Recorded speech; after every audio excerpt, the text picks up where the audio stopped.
ಕಥೆ ಕಿತ್ತೂರ ಎಂಬ ಊರು ಇಂದಿನ ಕರ್ನಾಟಕದ ಬೆಳಗಾವಿ ಜಿಲ್ಲೆ ಒಂದು ಸಣ್ಣ ಪ್ರಾಂತ್ಯದ ರಾಜ್ಯವಾಗಿತ್ತು. ಆ ರಾಜ್ಯವನ್ನು ಒಂದು ಧೈರ್ಯಶಾಲಿ ಮಹಿಳೆ ಆಳುತ್ತಿದ್ದಳು. ಅವಳು ರಾಣಿ ಚೆನ್ನಮ್ಮ. ರಾಣಿ ಚೆನ್ನಮ್ಮ 1778ರಲ್ಲಿ ಜನಿಸಿದ್ದಳು.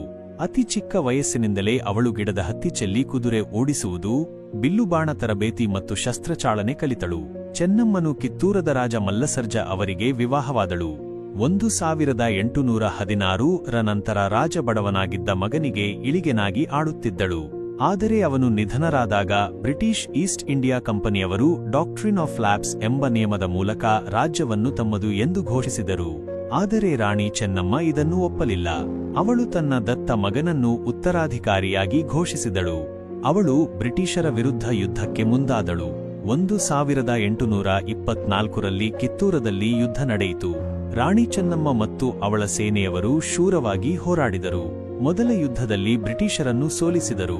ಆದರೆ ಆಮೇಲೆ ದ್ರೋಹಿಗಳ ಕಾರಣದಿಂದ ಅವಳನ್ನೂ ಬಂಧಿಸಿ ಬೆಳಗಾವಿಗೆ ಕಳುಹಿಸಲಾಯಿತು. ಅವಳು ಜೈಲಿನಲ್ಲಿ 1829ರಲ್ಲಿ ನಿಧನರಾದಳು. ಆದರೆ ಅವಳ ಧೈರ್ಯ, ದೇಶಭಕ್ತಿ ಮತ್ತು ತ್ಯಾಗವು ಇಂದಿಗೂ ಕನ್ನಡ ನಾಡಿನಲ್ಲಿ ಗೌರವದಿಂದ ನೆನಪಿಸಲಾಗುತ್ತದೆ.